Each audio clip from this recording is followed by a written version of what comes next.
Vasudevaya. Om Namo Bhagavate Vasudevaya. Om Namo Bhagavate Vasudevaya. Om Namo Bhagavate Vasudevaya. Om Namo Bhagavate Vasudevaya. Om Namo Bhagavate Vasudevaya.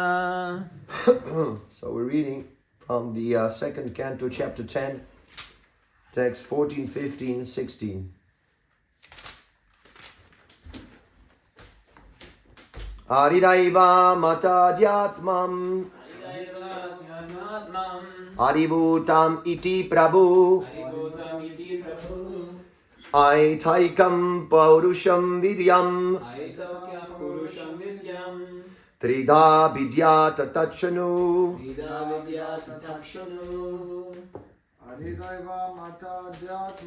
Aridaiva matadhyatmam Aribhutam iti prabhu Aitaikam purusham viryam Trida vidyata tachanu. I do apologize. It's 2:9 or 2:10? 2:10, 14. 2:10, Adidaivam athadhyatam Adibhutam iti prabhu Aribhutam iti prabhu Athaikam purusham viryam Ataikam paurusham viryam Trida vidyata tachanu. Aridaivam, the controlling entities. Ata, now. Adhyatmam, the controlled entities. Adibhutam, the material bodies. Iti, thus. Prabhu, the Lord. Ata, in this way. Ekam, one only. Paurusham, of his lordship. Viryam, potency. Tridha, in three. Abhidyata, divided. Tat, that. Shanu, just hear from me. Translation, just hear from me how the potency of his lordship divides one into three, called the controlling entities, the controlled entities, and the material bodies in the matter mentioned above. Next. Anta sharira akashat Purushasya vicheshtatata Ojaso balam jagye Tata pranamahanasu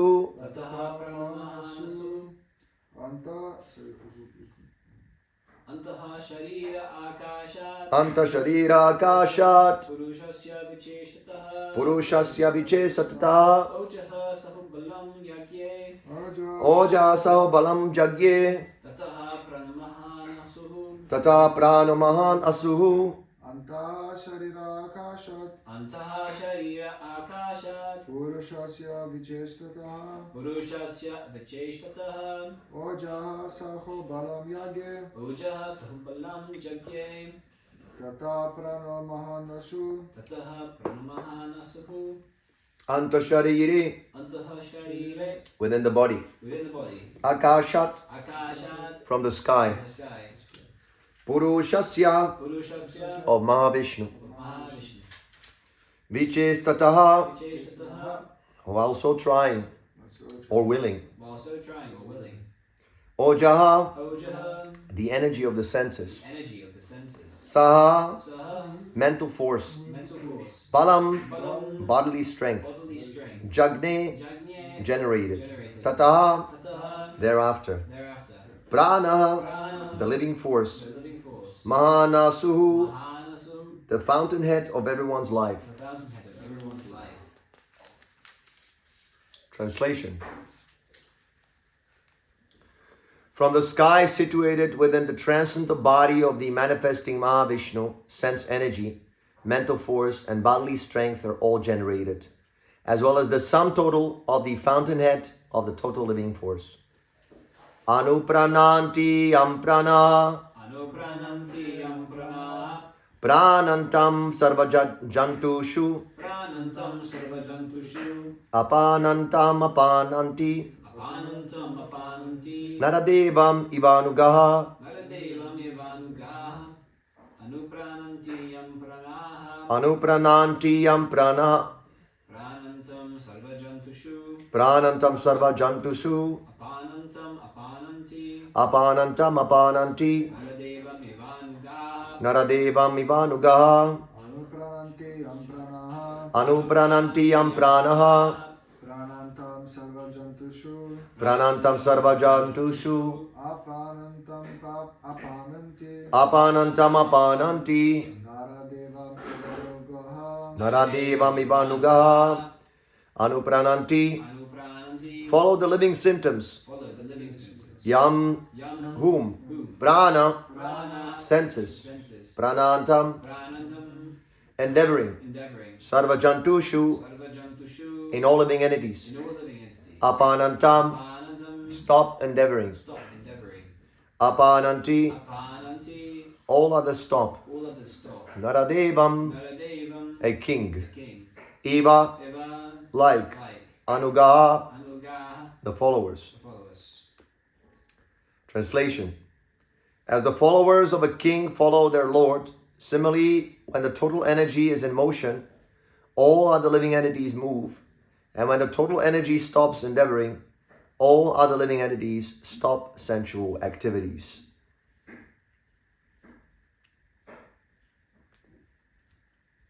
Prabhu, sit properly. You'll be sleepy.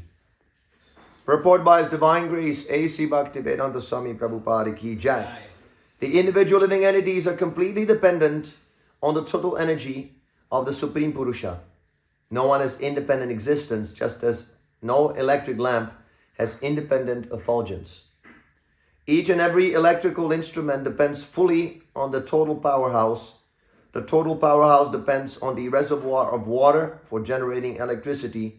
Water depends on the clouds depend on the sun depends on creation, and the creation depends on the movement of the Supreme Personality of Godhead. Thus, the Supreme Personality of Godhead is the cause of all causes. Om Agyantirinandasya Gyanachana Shalakyam Chakshunan Meritam Yena Tasmai Shri Gurave Namaha. I was born in the darkness of ignorance, and my spiritual master's divine grace, A.C. Bhaktivedanta Swami Prabhupada, has opened my darkened eyes with the torchlight of knowledge. I offer my humble obeisances unto his lotus feet. Jai Srila Prabhupada. Jai.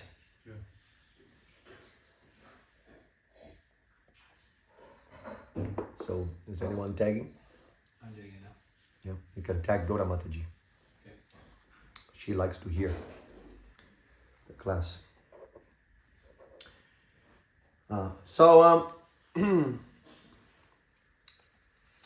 This is the description, further description of how the Lord Krishna is creating.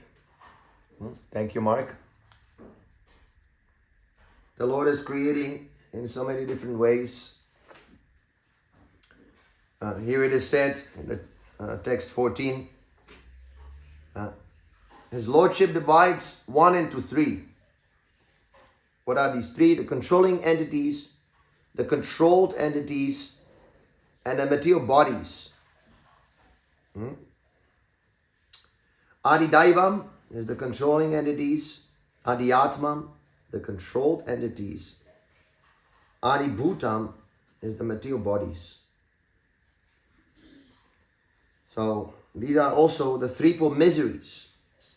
There are miseries inflicted upon us by other living entities, Adibhutam. There's also sufferings imposed by Adi Atmam, by the sufferings of the mind and the body. And there's Adidaivam, the sufferings imposed by the demigods, the controlling entities, the controllers.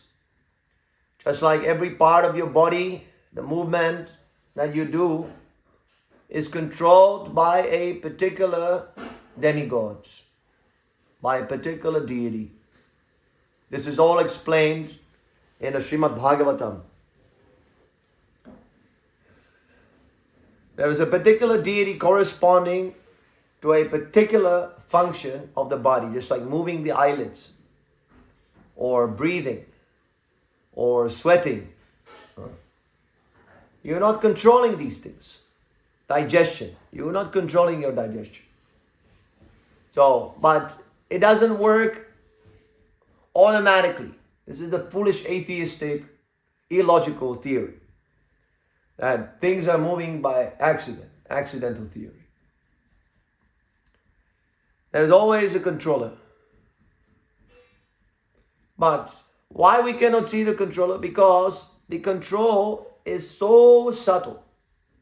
Very subtle. Srila Prabhupada mentions in the Bhagavad Gita that although the Lord Krishna is the supreme controller and is controlling this world, one should not entertain the idea of an Atlas. Atlas is a Greek demigod, and he is depicted as having the earth planet on his back as a great burden, carrying it. So this is a mundane idea of God, because in this world, in this mundane world, we see that if we want to control, we have to control grossly. Take it with hands and so on and so on. So it is not like that. That Krishna has to come here, or the demigods, they have to come here personally and lift your eyelid like this. It is going on by their mystic powers. Parasya shaktir vividaiva shruyate. This is these achintya, inconceivable mystic power of the Lord. So, of course now, because the technology is advancing in flash speed, we can have a little idea. If you press a button, there's some kind of a machine, and imagine you press a button, and that button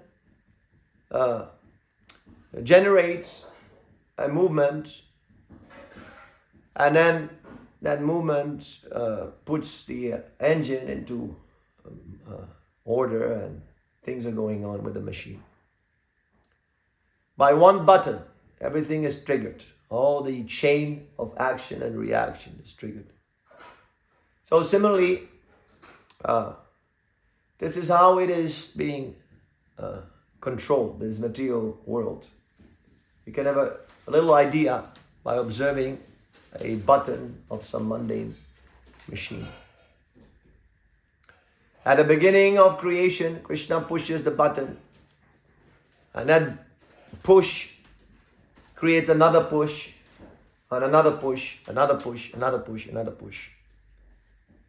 So ultimately, we don't see the first cause. We don't see the first pusher of the button. But that doesn't mean that he doesn't exist. Just like, very good example, very good argument for the existence of God. You have never seen your grandfather. Maybe you have seen your grandfather or grandfather, but grandfather, that is very rare. And what to speak of grandfather, 4 times grandfather, there is no chance you can see, because the lifespan is so big that your grandfather would have to be like 200 years old to see his grandson. So what to speak of grandfather? You have never seen that person, and probably there is no information about that grandfather. You have some record of your immediate ancestors, but at a certain point, that record disappears. There's no trace.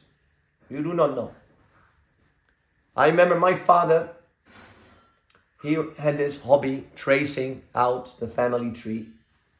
And he would make this family tree, and he would put in the names and so on and so on. So my father, he researched, and our family, they came from Germany. When there was a big battle in Czech Republic, there was a big battle somewhere in the Middle Ages. My ancestors, they came from Germany, and then they settled down in Czechoslovakia or somewhere like that. But where these ancestors from Germany, when they have come, nobody knows. My father could not trace out. And this is very recent history.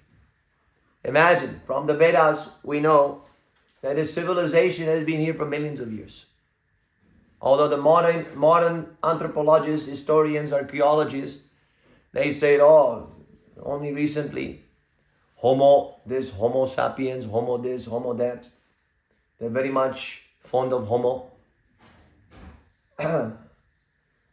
We hear from the Vedas, and the Vedas say there are so many years this civilization is going.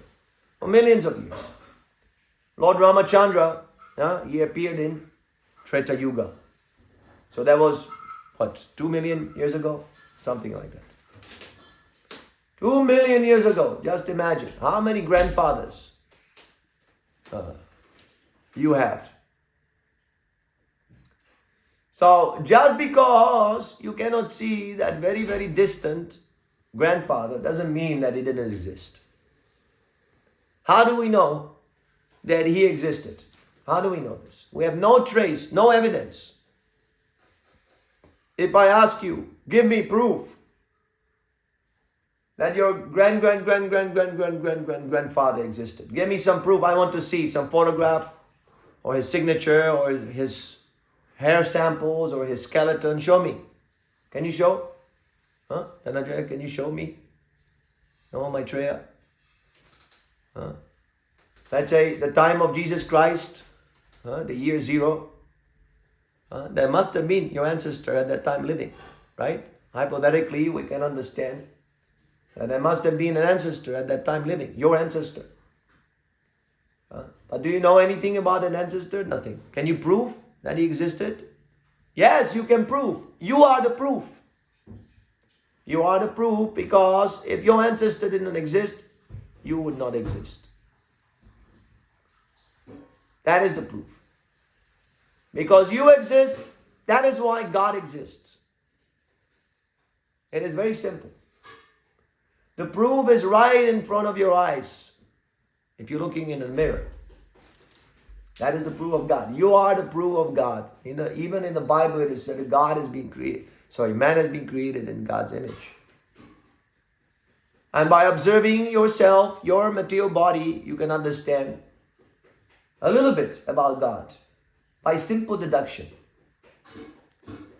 You see, so people, they're asking, this is blind faith. Give me some evidence. We have that. The Shastra also gives practical evidence, logical reasoning to prove the existence of the Supreme Controller.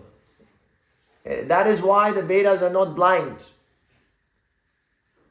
It's not a blind set of rules, some dogmatism that you follow some set rules without understanding their purpose.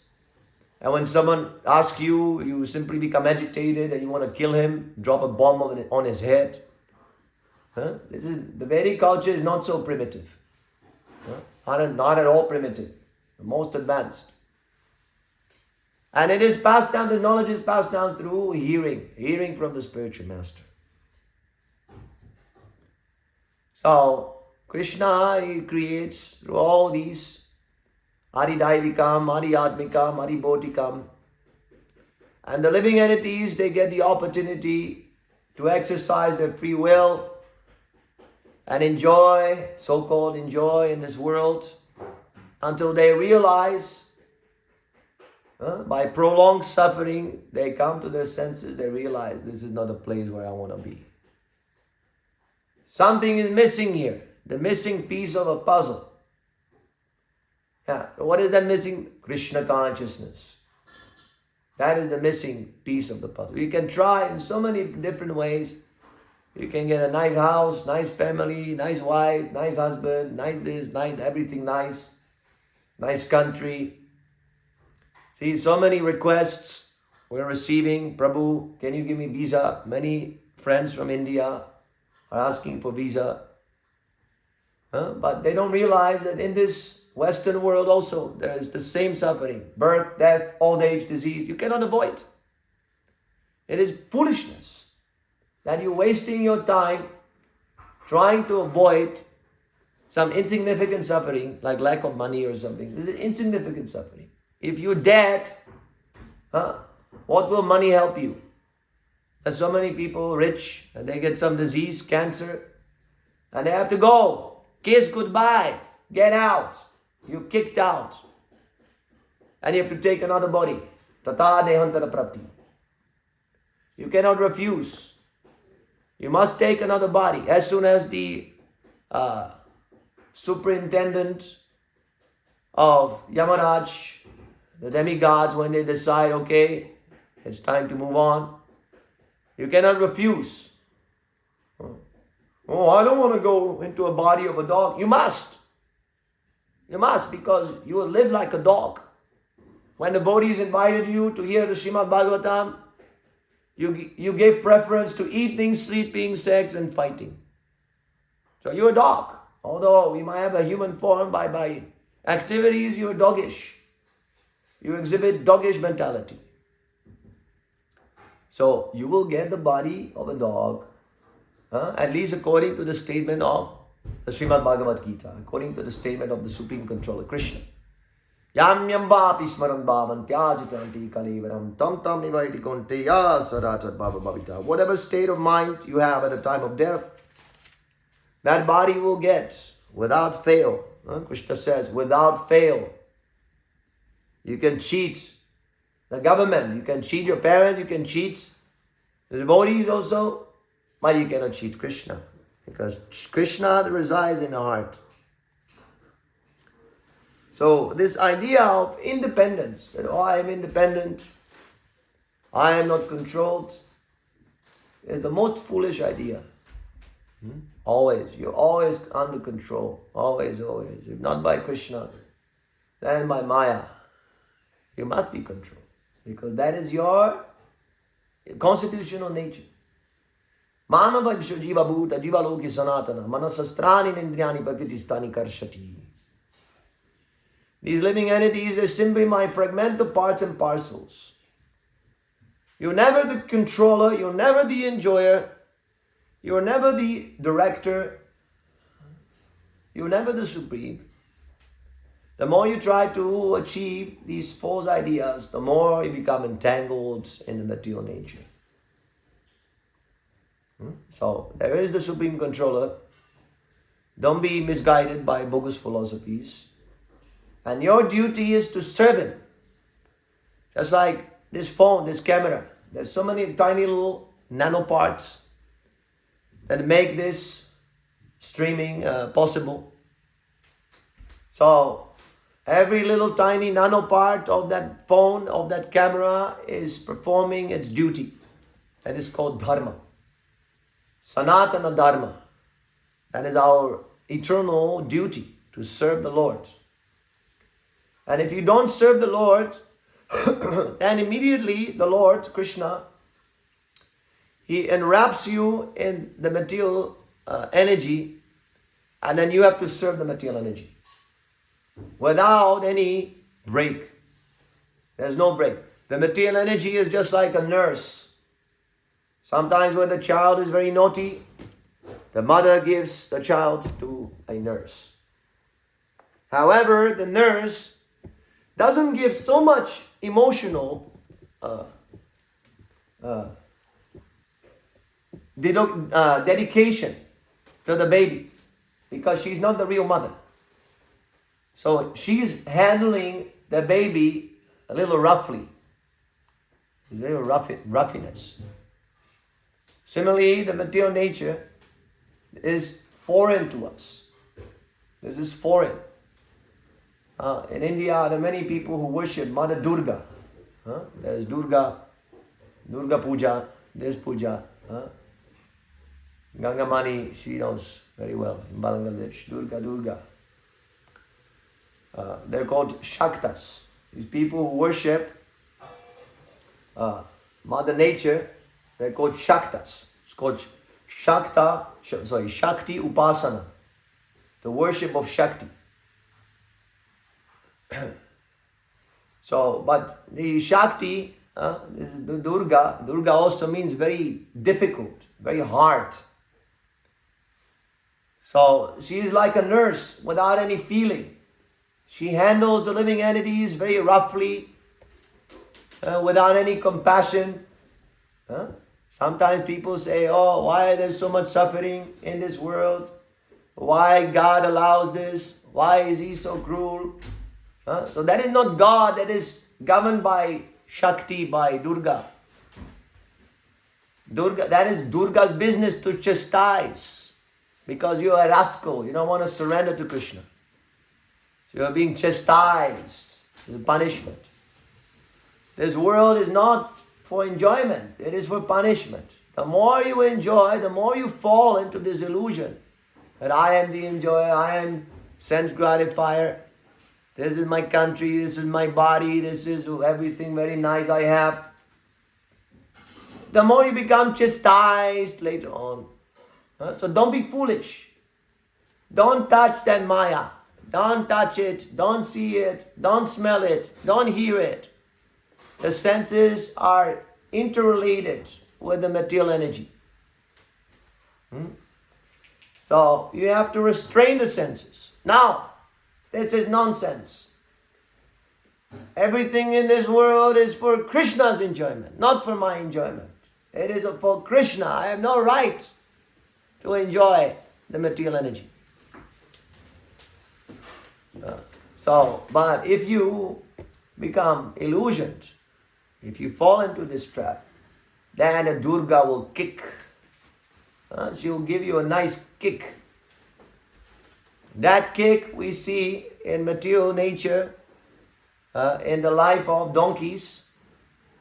When the donkey male is coming to donkey female for sexual entertainment, then he receives a very loud kick on the face. That's why we say kick on the face. If you get kicked on the face by Krishna, that is great. That is a great reward, because by that kicking you become purified from this nonsense mentality. But otherwise you get kicked anyway. See? So intelligent man, he thinks, better let me be kicked by Krishna on the face very nicely. There is this demon, Kaliya snake. Prabhupada made a temple in Fiji with the Kaliya snake deity, very rare deity. That was never done before. Prabhupada is great revolutionary. So this Kaliya snake, Krishna was dancing on his hoots. He wanted to kill Krishna. But Krishna very skillfully was dancing on his hoots. And by that dancing, he was kicking this Kaliya snake, and that Kaliya snake became purified from his demonic mentality. And then he became a devotee. You see, so that kicking, if the spiritual master kicks, or if Krishna kicks you, if you experience some suffering, when you execute Krishna consciousness, there is also suffering. Because the body, the mind, intelligence, and of course the ego, they're programmed in the opposite way. In the opposite way. You have been programmed for millions of lifetimes to enjoy. So now you want to do the other way around. So definitely there's a pain. Prabhupada says that suppose you are addicted to smoking. So then when we say no intoxication, that is suffering. Prabhupada confirms. When you refrain from sinful activities that you have been accustomed previously, there is suffering. But you must take that suffering. You must take it. That is the kick. Krishna is kicking you. You want this? You want a nice cigarette? You cannot have it. You cannot have it. You are a rascal. So we must tolerate these kicks. Otherwise we get kicked from the she-donkey or Durga. She will chop us down. So that is intelligence. Let me get kicked. What is that? Nobody has ever died by not smoking. Nobody has ever died by not having illicit sex. Nobody has ever died by not eating meat. Quite the opposite. People are dying from cancer and heart attacks if they eat meat. So actually, rather it is pleasurable. This living, Krishna conscious living, is pleasurable. But because we have been addicted, that is why we have the withdrawal symptoms. Oh, again waking up. Oh, again chanting. Oh, again hearing this nonsense Purujit, Rasko giving us guidance. So you must tolerate. This is the first qualification of a sadhu. Humility and then tolerance. Humility without tolerance will not last for long. You can be humble for some time, but if you're not tolerant, that humility also will go. You become like a monster. When there's too much tapasya, you become a monster. You explode. Volcano Das Maharaj. You explode with anger. So, this must be done. Otherwise, the kicks are there. From Maya, from Durga, from she-donkey, from he-monkey. So many kicks. There's Adi-Daivikam, Adi-Bodhikam, Adi-Atmikam.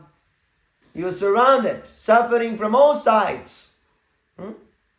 Is there anyone here or on this live stream who can say, I am very happy, I am okay, I am very happy, I feel no suffering? If you simply contemplate for a little while, you will see, actually I am suffering. Actually I am suffering. Suffering. All the time. You must suffer. Krishna says in the Bhagavad Gita, the learned men, they have ascertained that which is temporary has no existence, and that which is eternal has no cessation. This is the fundamental teaching. There is the Sat, the eternal, and there is the Asat, temporary. So you are Sat, you are eternal, but you are positioned in a world that is Asat. Asat. Everything Asat. Impermanent. Just like a phantasmagoria or hallucination, mirage. You're running after mirage and getting kicked, getting disappointed. The mirage disappears, then you feel like a fool. A man marries, he's hankering, I want to marry, I want to have nice sweet wife. And then the wife turns into regular conditioned soul. And then he has to tolerate the whims of the wife, and the wife must tolerate the whims of the husband, and so on, so on. So much enthusiasm is there before the marriage, and as soon as they unite, and as soon as the problems come, oh, so much suffering. Sometimes they cannot tolerate each other. You're getting on my nerves. Oh, I wish I'd never married you. Oh, you're such a nonsense. I remember my parents, they would always argue. It was very difficult to tolerate one conditioned soul and being conditioned yourself. How difficult it is. But this is the function of the Maya. Maya makes you very enthusiastic. You come. Yes, do this. Very nice. You enjoy so much. Please sign here. That is the expertise of Maya. Maya is very expert in cheating us. So that is why we must keep daily association with the devotees, with the spiritual master, and hear. Serving the spiritual master means hearing about the glories of Krishna, about his name, pastimes, paraphernalia, associates, abode. We have to constantly hear, constantly remind ourselves. That is why we chant Hare Krishna. Some foolish people, they say, why always chant the same mantra? Hare Krishna, Hare Krishna. Take some other mantra also. We can take. It is not a problem. We can take out the mantra. But while we're chanting the Hare Krishna Maha Mantra, is that we constantly keep in touch with reality. Spiritual transcendental reality. This is not a reality. I'm a man, woman, I have to go, I have my job, I have my career, I have my Facebook, my Instagram, I have to update, This is not reality.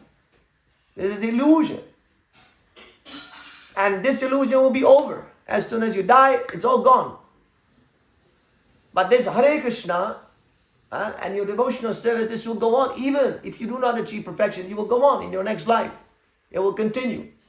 Satadam kirtayantamam. The great souls, they understand this, and that is why they constantly glorify the Lord. Constantly it is going on. Satatam kirtayantamam. Nityam bhagavata sevaya. Constantly. Kirtanya sadahari. Lord Chaitanya says. So, this is intelligence. Why should I waste my time trying to lord it over the material nature? The material nature is working under the guidance of the Lord. If I please the Lord, then automatically He will release us. The material nature on the order of Krishna will release us from all suffering. This is the way. So we should focus on how to please Krishna. We can only please Krishna by pleasing His representative. Yasya prasada bhagavat prasada. This is the process. So this is what we're learning here. Alright, any questions?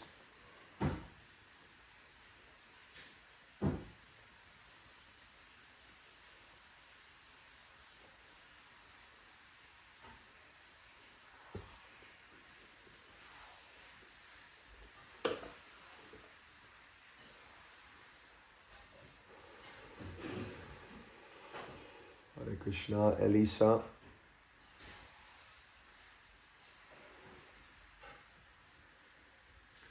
Manikundala. Hare Krishna, Manikundala. You ask him many questions. It's very good.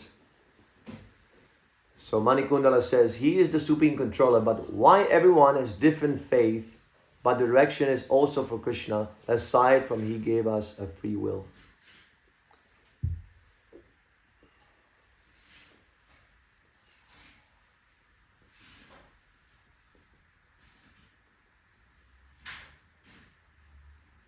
I'm not sure if I understand this question, but there are different faiths. There is a chapter in the Bhagavad Gita, divisions of faith.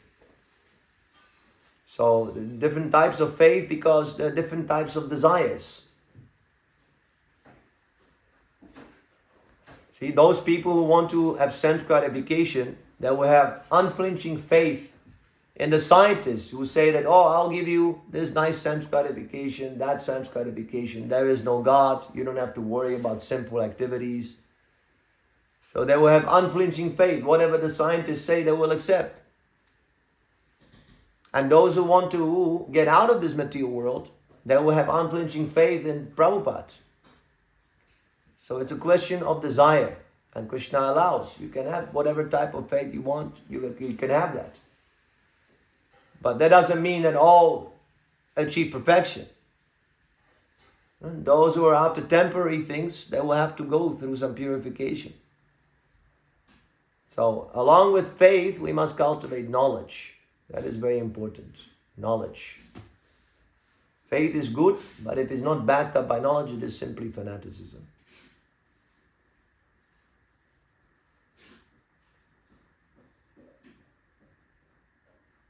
Okay, Frankie, Hare Krishna, Frankie. What can one do if they simply find it hard to restrain certain senses after several attempts?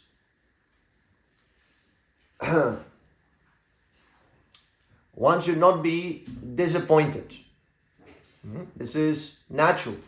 As I said in the class, we have been accustomed to enjoy the senses without any connection to Krishna, to God. We have been simply enjoying the senses. Even in animal species, you can see the animals, they also eating, sleeping, mating, defending. They do the same thing. A dog is having sex life on the street. He's eating some bone. He's fighting with the other dogs. And we have wars. We have sex life in a very luxurious way. In so many different ways, people enjoy sex life. They waste their time. And they eat all kinds of nonsense. So, It is not so easy. Now all of a sudden, then I cut immediately. I become Paramahamsa. There is a process. Just like if you have a disease, right? It takes some time to heal the disease. You cannot expect that you take one pill and magic happens. It is not so. Sometimes they advertise the enlightenment, right? We might have seen on TV or some cinema that usually people think that one becomes enlightened. It's one moment and then he becomes a saint all of a sudden. It doesn't happen. Might happen like that, but usually it doesn't happen. Even a great saint like Bilva Mangala Thakur is a great saint in our disciplic line. Bilva Mangala Thakur, he wrote this very nice book, Krishna Kanamrita. So he started his spiritual life as a deviated Brahmana. He was a Brahmana, he was from a good family, spiritual family, but he was very, very much addicted to a prostitute. He could not give up, although he knew this should not be done. He could not. It was so tempting. So every now and then he would go to this prostitute. So one day there was a big storm and he could not go. It's a big storm. And everything got flooded or something. So he was so lusty after the prostitute that he swam over the water.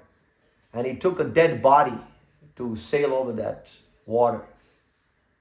And then there was a big fence. So he used a snake to climb on the fence. So when he came to the prostitute, she was so shocked. Deva Mangala Thakur, how did you come here in such storm? Everything is flooded. How is that possible? So he explained, I took shelter of a dead body. I sailed over the water reservoir. I took a snake and so many things. So when she heard it, she said, oh my God, if only you were so attached to Krishna, then you'll be a pure devotee in this life. She told him like this. She was intelligent. A prostitute, but she was very intelligent. So then from that point, Bilva Mangala Thakur, he realized, yes, actually she's right. What am I doing this, running after this sex life all the time? So then he gave up the prostitute and he decided, I'm going to go to Vrindavan, the holy place. And I'm going to give up everything and become a pure devotee. There's great determination. That requires great determination. But even on the way to Vrindavan, again, that lusty feeling came again. See, although he was very determined, that lusty feeling came again and he became captivated by some other couple. There was a couple, Brahmanical couple, who were also going to Vrindavan, I think, I'm not sure. And he became captivated by the woman. He became lusty. And he was so lusty that he asked the husband, dear sir, please, can I have sex life with your wife? He asked him openly like that. And because the other person, he was a Brahmin, or I don't know, I'm not sure if it was Brahmin, but very respectful. He saw, this is Bilva Mangala Thakur. So he said, yes sir, no problem. He was very liberal, that person. He was very kind. He said, you want to enjoy my wife? Sure, no problem. So surrendered.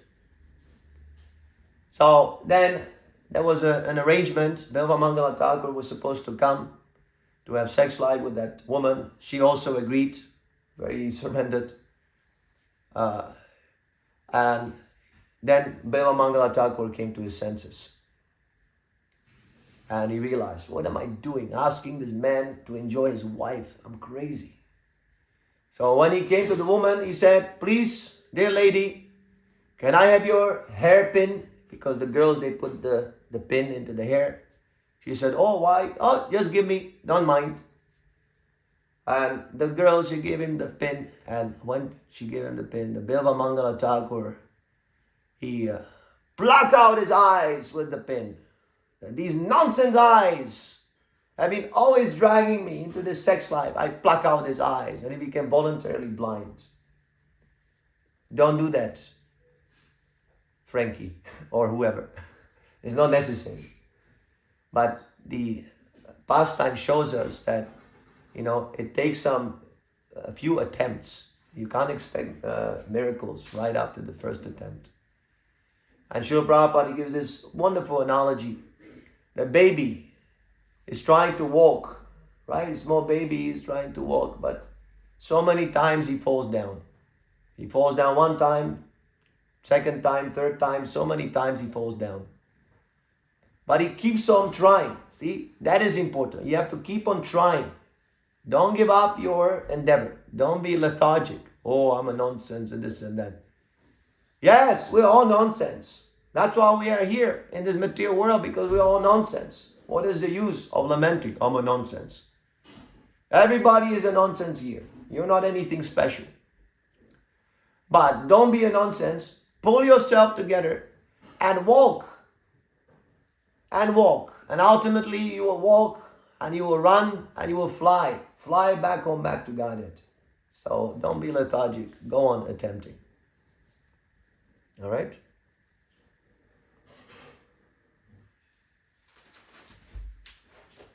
Okay, I don't see any other questions. Thank you so much. Grantaraj Srimad Bhagavatam ki jai. Srila Prabhupada ki jai. Nitai Gura Premanandi. Hari Hari Hari Bo.